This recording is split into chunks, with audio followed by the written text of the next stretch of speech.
They were the first large animals to fly. Their bodies were so bizarre that it's hard to imagine how they got into the air. They were pterosaurs, and they ruled the skies for 150 million years. I'm blown away by these animals. Pterosaurs are probably the weirdest animals that live on this world. They're the closest thing to living dragons the planet has ever seen. But they're not birds, and they're not bats. So what on earth are they? They're impossible animals. They're reptiles, and yet they're flying around. How on earth could these animals ever fly? And can they fly again? We join one team on their quest to build one, as they hunt for evidence to unlock the mystery of their flight and piece together clues that may uncover their secrets. We're about to come face to face with the monsters of the sky.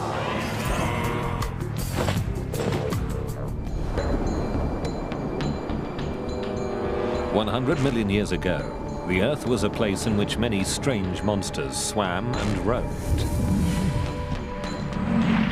The planet was in the grip of giant reptiles, and the ancient game of hunt and kill played out on a scale we wouldn't recognize today.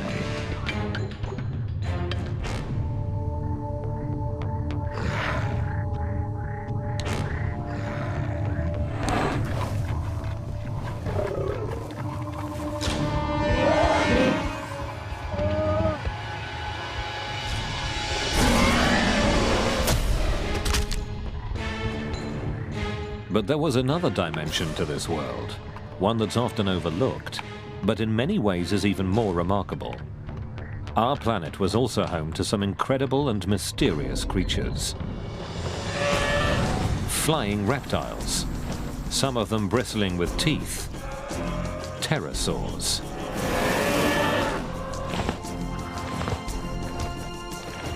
After insects, pterosaurs were the first animals to fly. And they became a global air force.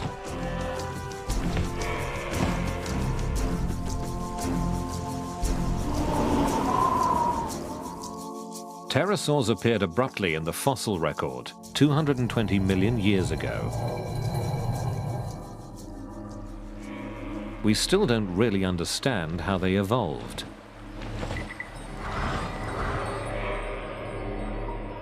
But we do know that after they arrived, they spread around the globe, undergoing some of the strangest costume changes in the history of life.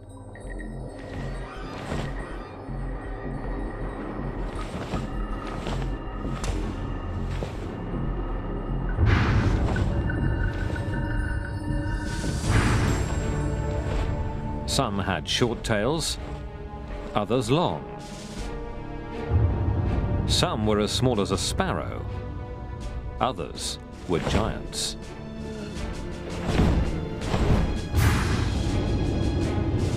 Many were covered with something like hair and sported flamboyant crests. They had outrageous jaws, fine-tuned for hunting. But for all their variety, it was flight that defined them.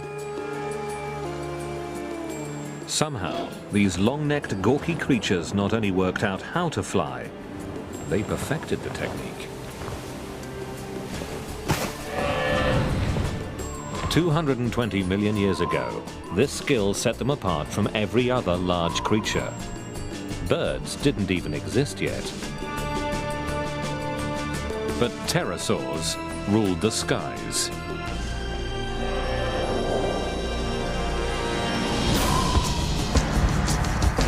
We're only just beginning to solve the mysteries of their reign. What was it like in the world of the pterosaurs? How big did they get?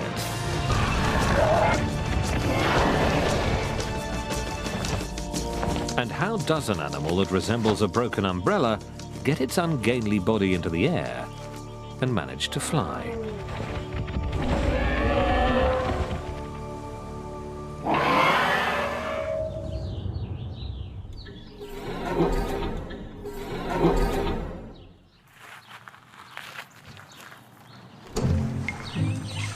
guys. Hey, Margot. Hey, how's it going? Led by Dutch engineer and Stanford professor Margot Gerritsen, one team will try to build a model, a lifelike flapping and flying pterosaur.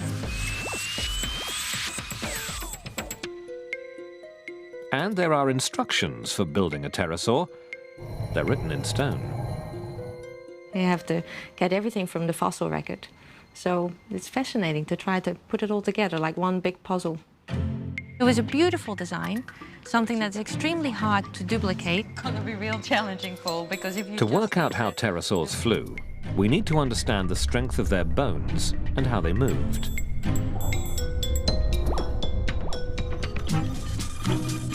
We also need to work out the shape and construction of their wings and how they flapped to create lift and thrust to power their flight. The Stanford model is in its early stages, more aircraft than animal. But gradually, it'll become more realistic as the team first builds it and then tries to keep it in the air. 5, 4, 3, 2, 1. Here we go. Their goal is to uncover the flight secrets of the first large animal to take to the skies.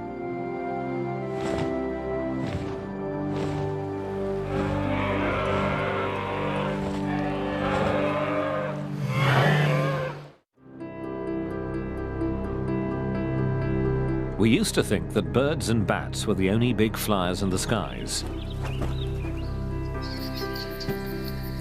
But a strange discovery near Solnhofen in Germany shattered this myth.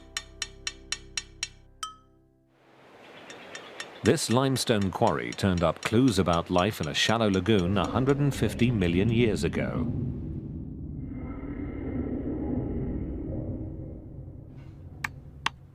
Less than 250 years ago, a quarryman here found something baffling.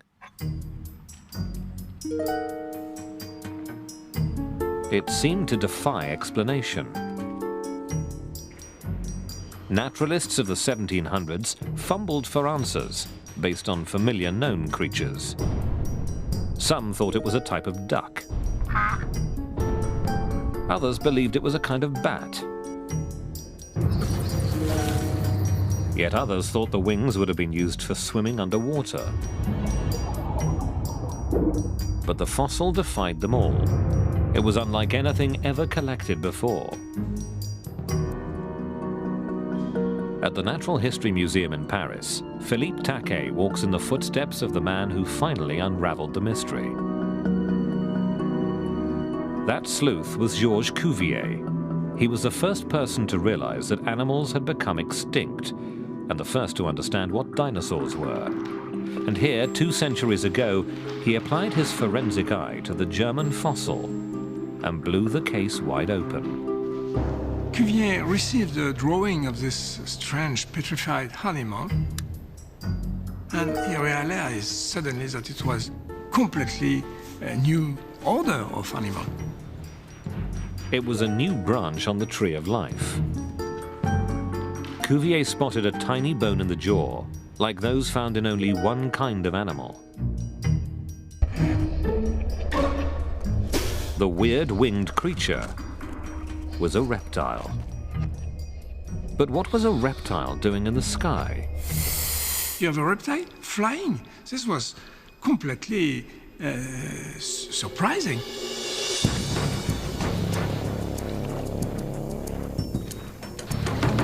How could a cold-blooded, lethargic beast akin to a crocodile launch its bulk into the air?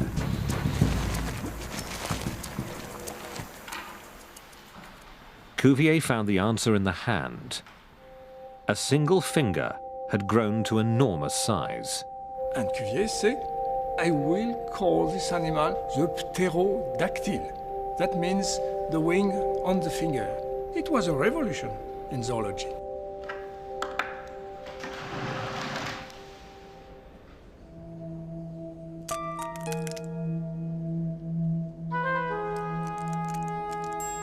Cuvier could only imagine what it looked like when it took to the air.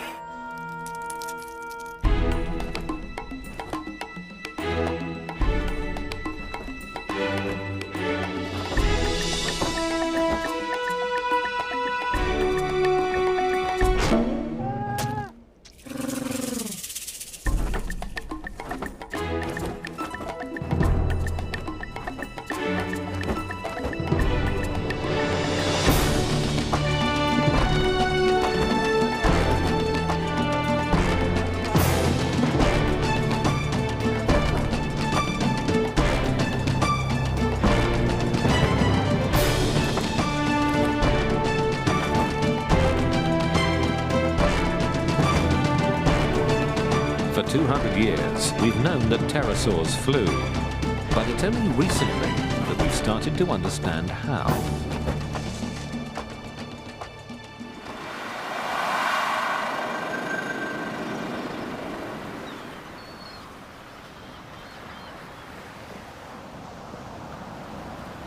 It's easy to overlook what an incredible amount of skill it takes to fly.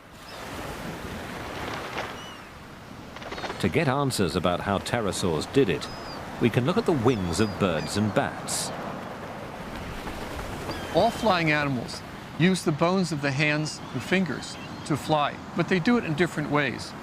Birds have lost the fourth and fifth fingers. They take the first three fingers, and these form the supports for the feathers. In bats, it's a different story. The four fingers stretch and control the membrane, while the thumb is free. With pterosaurs, the little finger disappeared, and the ring finger was stretched dramatically. The signature weirdness of pterosaurs is this one mega finger that supported the entire wing.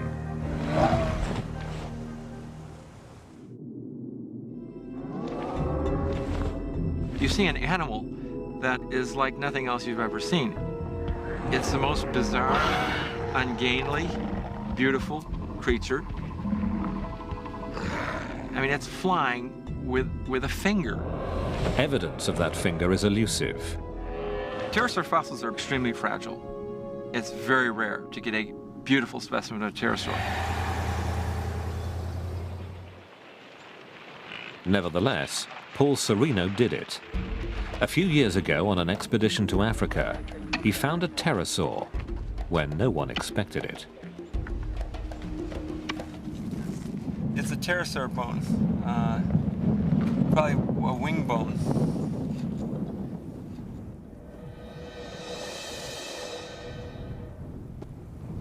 The sandstone's missing this end, but this end. Pterosaurs are virtually unknown from Africa. They were just bits and pieces recorded, and it really was an incredible discovery. Before this expedition, major pterosaur discoverers had come from Europe, China, and the Americas. The discovery of our African pterosaur showed they had a global reach. They truly conquered every continent. When Serino found his pterosaur, he also found fossils of a heavyweight predator called supercroc. That's Sarcosuchus? This is Sarcosuchus, the giant crocodile of its jaw alone measured nearly 2 meters. One huge skull.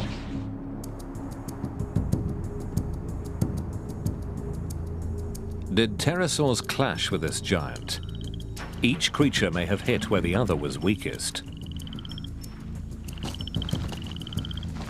Pterosaurs may have gone for easy pickings in the supercroc's nest. And the croc probably attacked when the awkward pterosaurs were on the ground.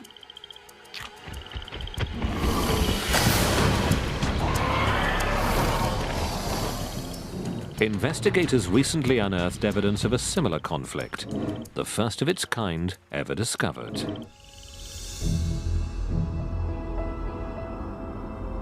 A fossil find in Canada may show that pterosaurs did tangle with dinosaurs.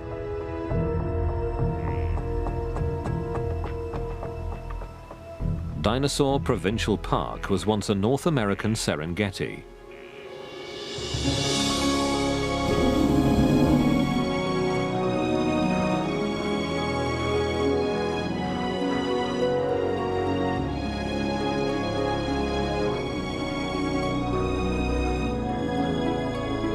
Pterosaurs here tried to steer clear of danger on the ground.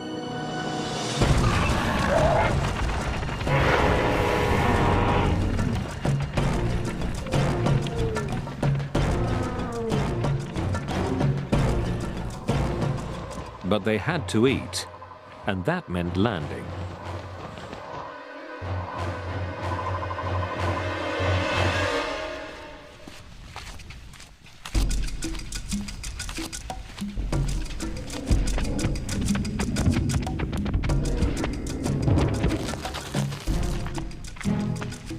Eons later, a fossil hunter found hints of what may have been one pterosaur's last landing.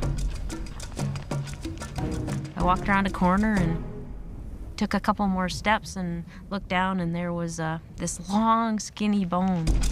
And I'm like, this is interesting. It was part of a pterosaur's megafinger, and fragile pterosaur fossils don't usually last long in the open air. Not only that, but the first bone led to several more. And then to an incredible discovery. A tooth from something like a velociraptor sunk into the pterosaur's shin.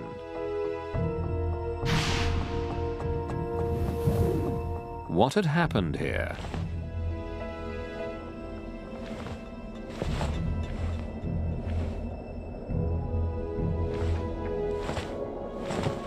Below the pterosaurs, raptors were constantly on the hunt.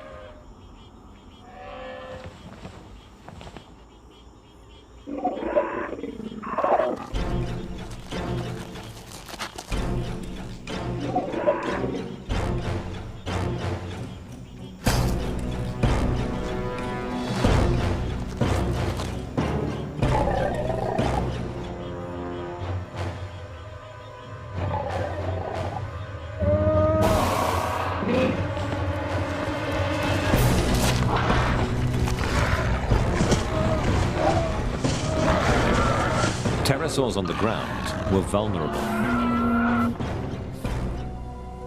Their power was in the air.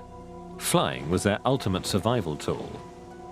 Pterosaurs dominated the skies, and they did this for 140 million years, which is a tremendously long period of time. Primarily they did this because they were the first to get into the skies. Before birds evolved, pterosaurs had the skies to themselves for 70 million years. They spread across the globe and morphed into a wild variety of forms. And aside from the power of flight, they all had one thing in common. Pterosaurs were incredibly effective predators. They could gobble up almost anything they could find. Their jaws tell the story of what they ate. We know of a lot of pterosaurs have no teeth in their jaws. It's quite possible that they were scavengers, and perhaps in some cases they fed on the bodies of dead dinosaurs.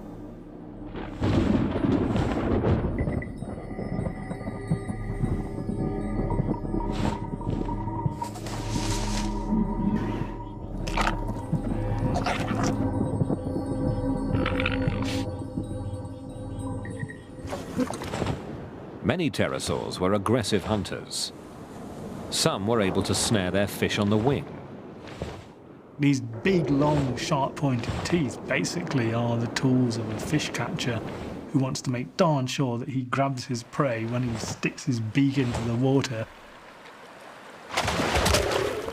One kind of pterosaur used a sieve of 1,000 teeth to strain for crustaceans. Other pterosaurs have long, sharp-pointed jaws which they use to lever shellfish off rocks or pluck them out of the sand. For all their variety of feeding techniques, pterosaurs were often found by water, shorelines, rivers and lakes. And water wasn't just a place to eat, it was also a place to be eaten. Tylosaurs, giant marine reptiles measuring up to 15 meters long, lived in prehistoric seas. And above them flew the Nyctosaur. Its freakish meter-high head crest, as big as its wing, may have supported a kind of sail. To find prey, the Nyctosaur had to fly low.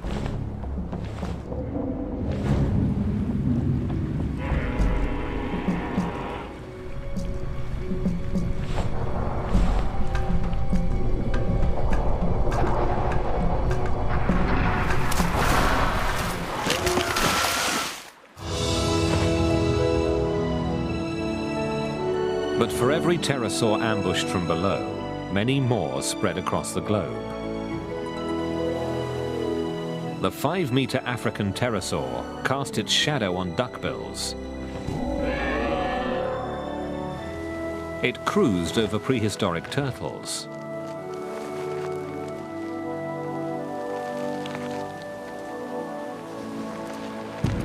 But with every skimming flight over water, it risked being torn from the sky.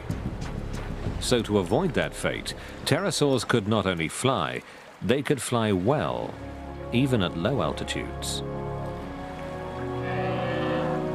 And the evidence of these aerial skills comes not from a new fossil wing, but from ancient tracks preserved in stone.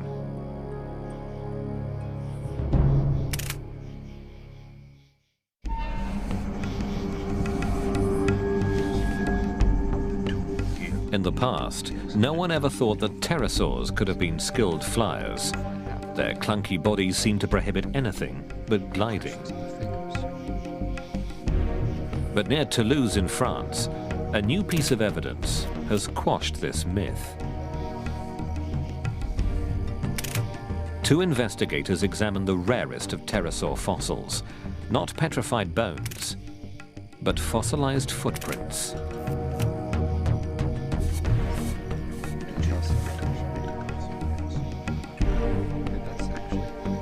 It's a unique site in the world. This is the first site that actually preserves pterosaur tracks that everyone agrees are pterosaur tracks. One set of footprints here is as vivid to trained eyes as a series of photographs.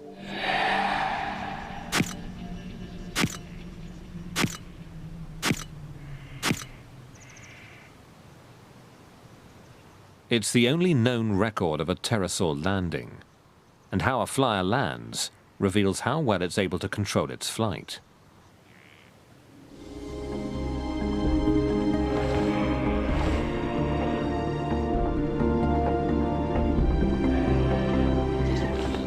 Aeronautical engineer Paul McCready is known for inventing weird flyers, like the Gossamer Albatross, the first human-powered craft to fly across the English Channel.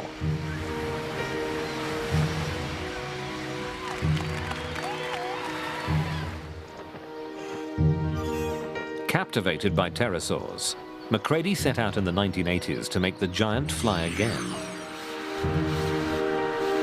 His team's biggest challenge was flight control, especially working out how to steer. Fossil expert Kevin Padian advised the project.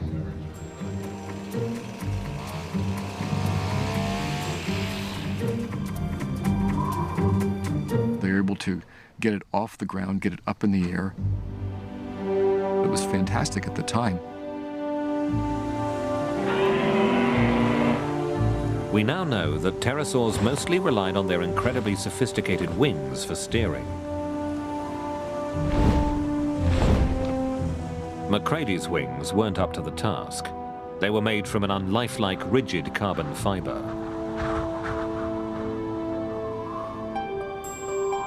His solution to flight control was aeronautical. He created an aeroplane in pterosaur's clothing.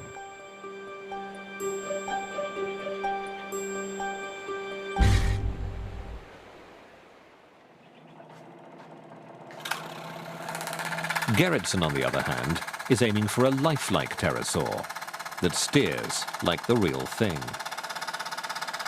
Really what's helping us most is that we know a lot more about pterosaurs. Because lots of fossils have been found, we know much more about how they were built. For example, fossil evidence shows that pterosaurs flew with their heads angled down, not parallel to the ground, as McCready's model did.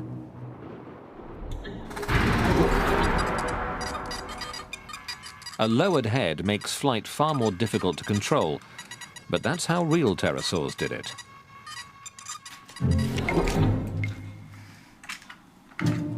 Weight is another challenge.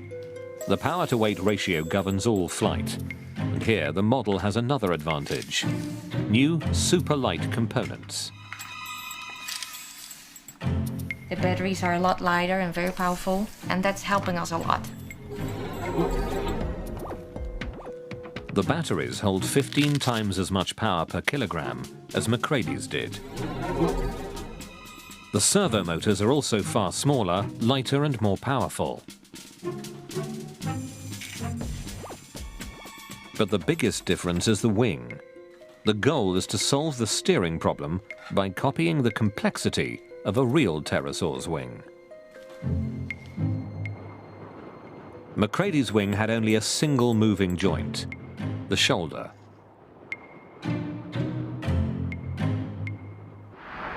But this wing has 5 joints.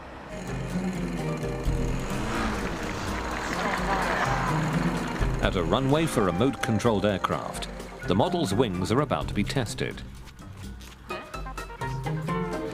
At this stage, the model is still only part pterosaur. It needs an aeroplane tail to steer, and it uses a propeller for takeoff. But although it may look crude, it boasts one of the most sophisticated wings ever built. Based on clues from pterosaur fossils, there are 5 movable joints inside the wing for steering. The shoulders rotate. They can also sweep forward and back. The wrists can also rotate and sweep, and the wing can bend at the elbow.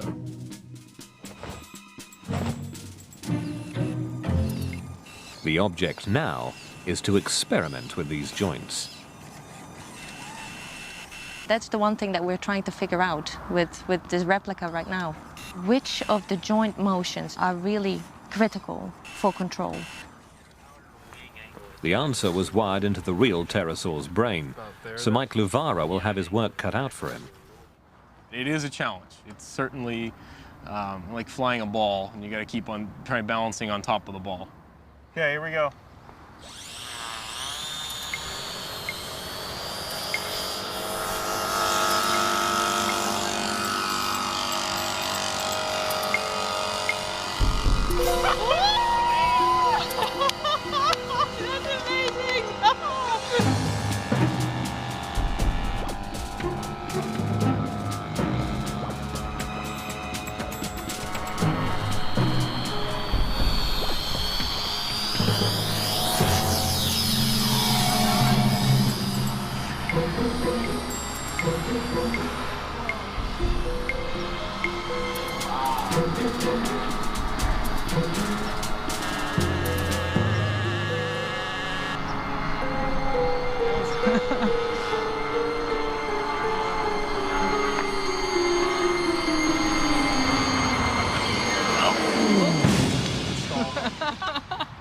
Oh well. Luvara couldn't react quickly enough to keep the model in the air. I would have loved to make it all the way around, but I think we need to do a little more work. Oh my goodness. But it's still a breakthrough. Never before has such an adjustable, lifelike pterosaur wing flown. Something's loose here. I think we popped the elbow. Pterosaurs don't give up their secrets easily. And for a long time, one fundamental fact about these outrageous flyers eluded us. Were pterosaur babies born live, like some snakes or lizards, or did they hatch from eggs? This question was answered only recently. In China, 2 paleontologists uncovered a fossil of a tiny curled-up pterosaur.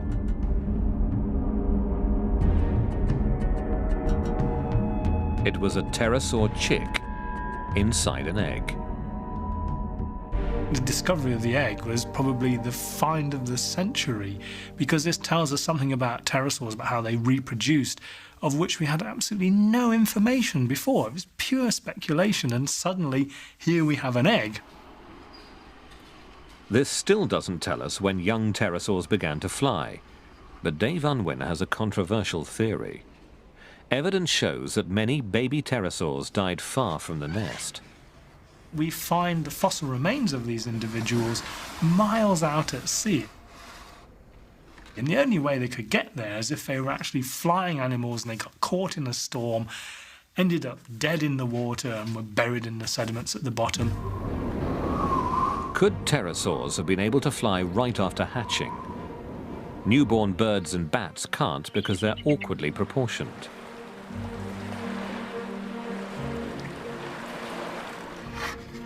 To prove his hunch that pterosaurs could take wing right after birth, Unwin needs more evidence.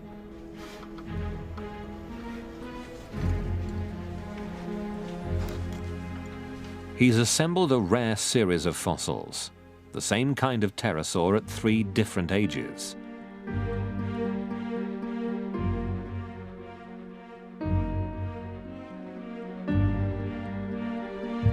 He measures the length of the bones that make up the arm, then those of the megafinger.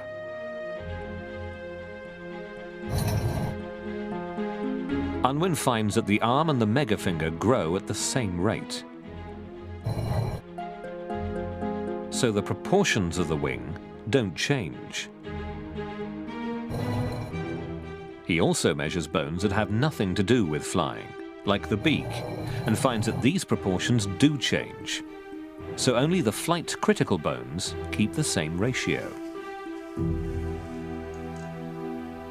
The evidence about pterosaur hatchlings now comes together. They have all their forelimbs, they have their wing membranes. These tiny little pterosaurs could fly.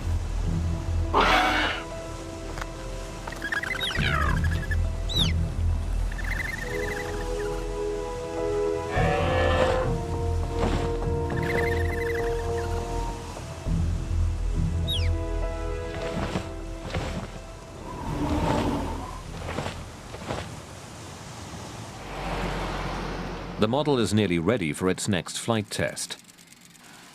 But its body hasn't quite finished evolving.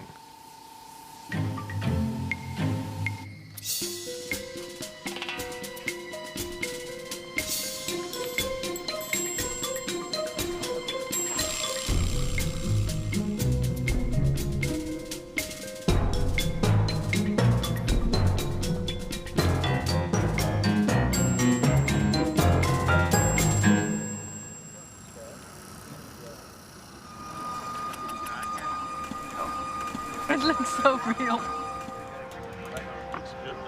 After its makeover, the replica is so lifelike that it's given a name. Herky, short for Hercules.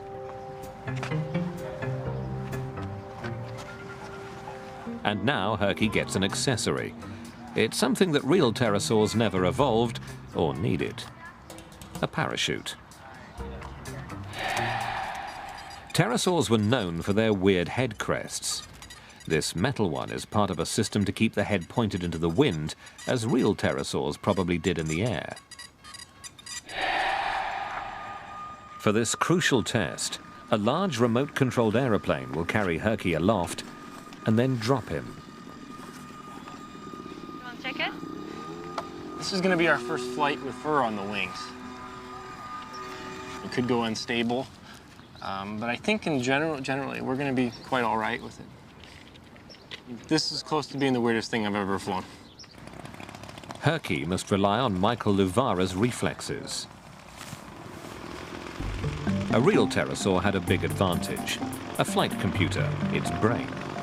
A new discovery suggests that its brain could make precise micro-adjustments of the wing many times a second. In a major breakthrough, recent X-ray scans of their skulls revealed faint imprints of pterosaur brains. Pterosaurs had huge balance organs that were able to measure tiny changes in pitch, yaw, and roll. A large part of the brain helped keep the pterosaur's eyes steady during quick maneuvers, a skill critical for hunting.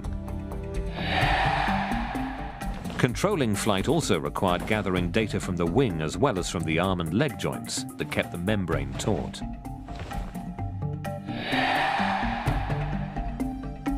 This information was analyzed by another processor that was the core of the flight computer.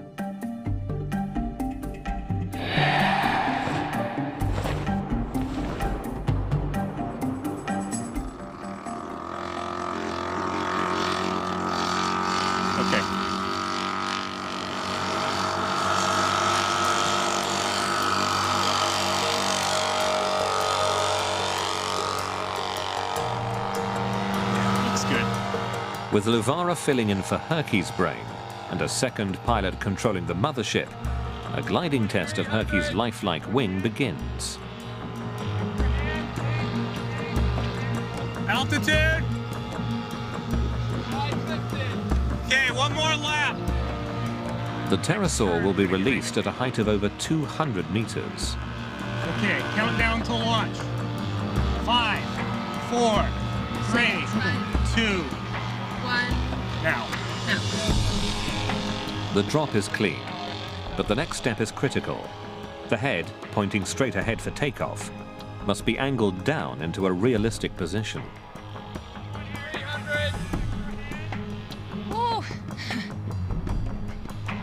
But Herky begins to pitch down. Luvara tries to release the parachute. It doesn't respond.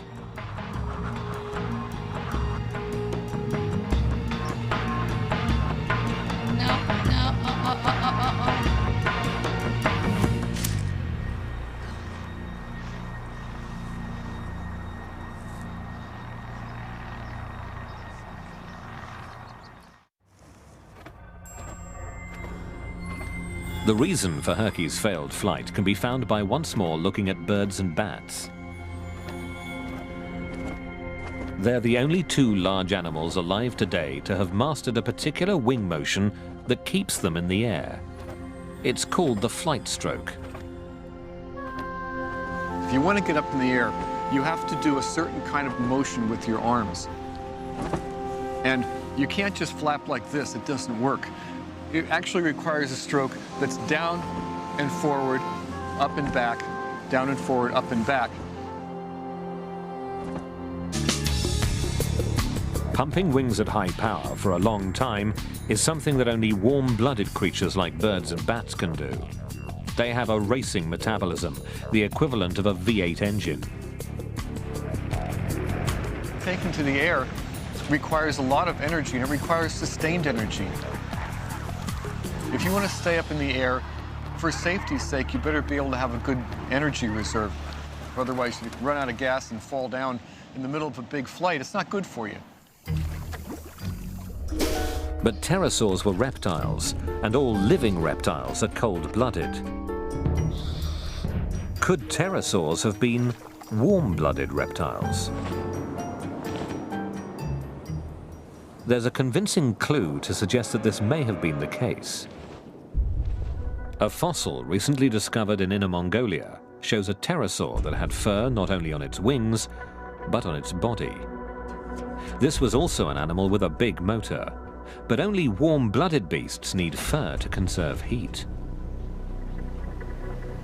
They're burning energy like mad, and they're able to burn that energy in bursts when they really need to. Something about that kind of lifestyle requires a physiology like a bird that is burning fast and hot. Maybe pterosaurs would have felt warm if you touched one. They were everything but like today's reptiles.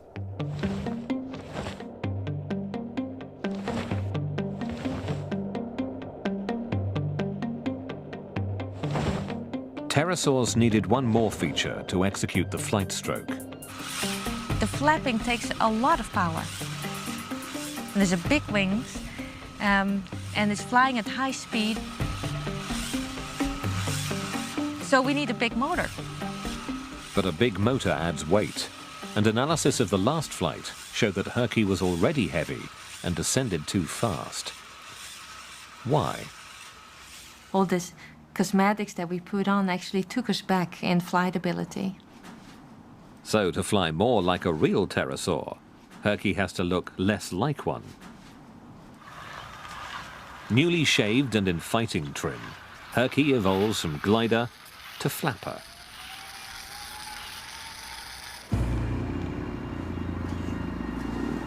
Herky's been worked over, crash-tested and refined.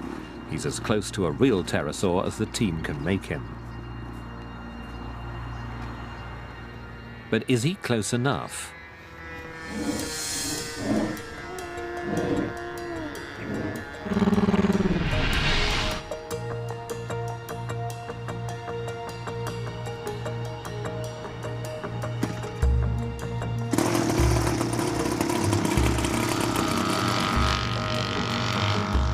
On a wing finger and a prayer, Herky takes off for the last time.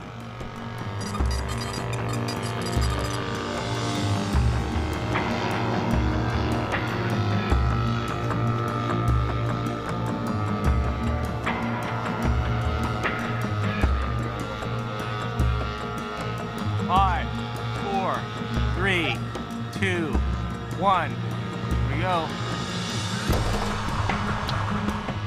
Now it's time to flap.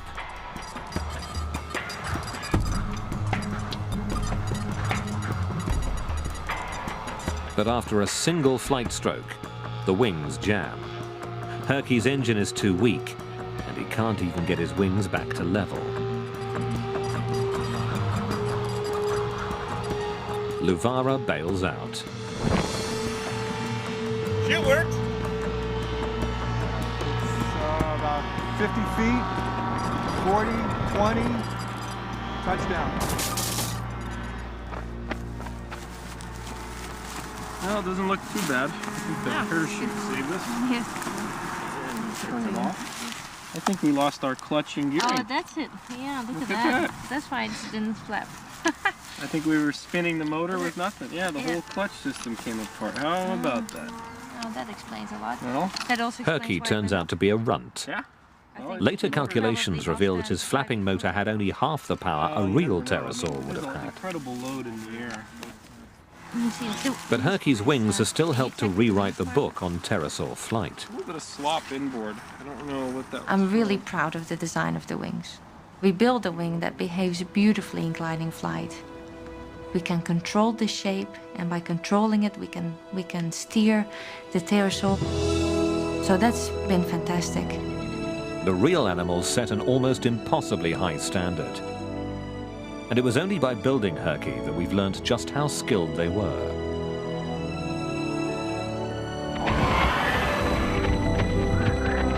They had the power of flight, and they used it to conquer the globe.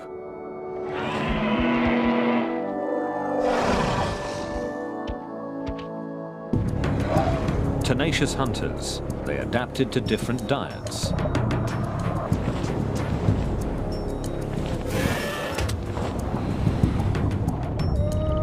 They filtered, probed, scavenged, and in a tour de force of flight control, even grabbed fish on the wing.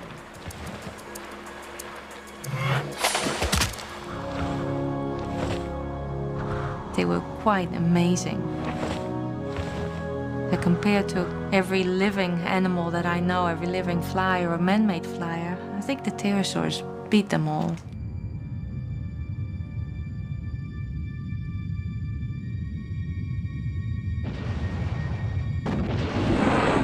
But after ruling the skies for 150 million years, the sky monsters and the planet suffered a calamity.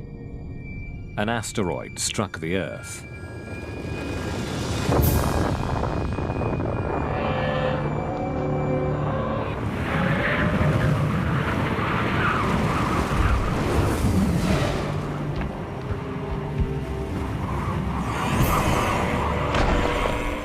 One theory suggests that the aftermath wiped out the dinosaurs.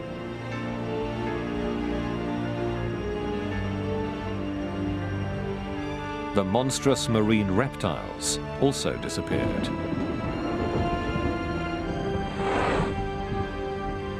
And pterosaurs, the master flyers, were gone forever.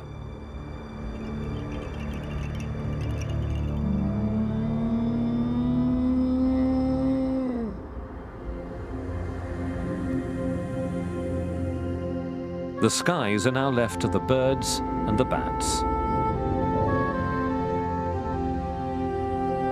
But for all their majesty, they'll never match the grandeur and uniqueness of the greatest creatures ever to take wing.